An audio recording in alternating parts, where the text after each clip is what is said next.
We're less than 2 weeks away from a presidential election year where millions of Americans will help decide who the next leader of the nation will be. But do we really understand what a president does? An example, according to a recent CBS News poll, 60% of Americans said the president can control inflation. However, a recently published political survey shows the consensus among experts is that the president actually has little to no control over the rate of inflation. Nyhan joins me now. He's a professor of government at Dartmouth College. He is also one of the authors of that survey I mentioned as part of a paper, Decider-in-Chief, Why and How the Public Exaggerates Power of the Presidency. Brendan, what were you trying to get at with this study? What were you trying to figure, and how did you do it?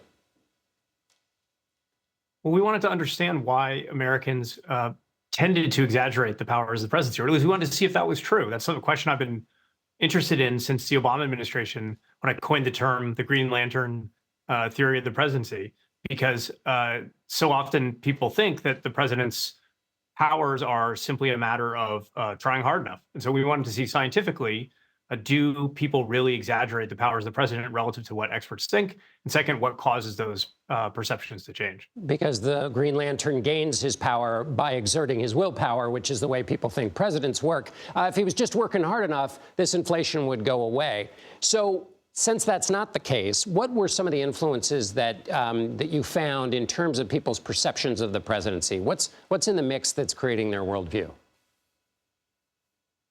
Well, one thing we found is that when your party is in power, it seems like you think the president has less power. You realize the constraints the president faces. So what we saw in our study was when Barack Obama left office and Donald Trump assumed office, Trump supporters became less likely to exaggerate the powers of the presidency. They started to realize the constraints the president faced in achieving their objectives, and Trump's opponents did the opposite. So it does seem like the situation helps people understand that a little bit.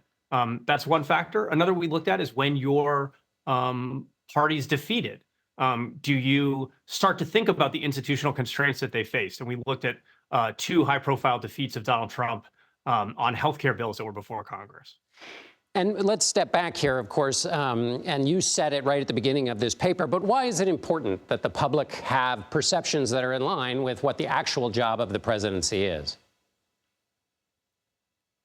Well, we're about to head into a presidential election, and it's important to think about holding the president accountable in a reasonable way. What are the things that are within the president's control? How much control do they have?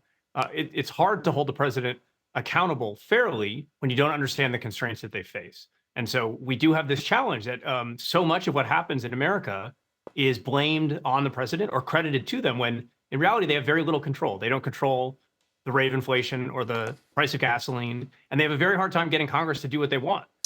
At the same time, we hold them accountable for all those factors. So it's a real challenge in a democracy to balance those two ideas. On the one hand, we want the president to do their best, but on the other hand, we may blame them far too much or give them far too much credit compared to what they're actually able to control. This question is a book length, gets a book length answer, but can you give me a short one, which is how can we improve the situation?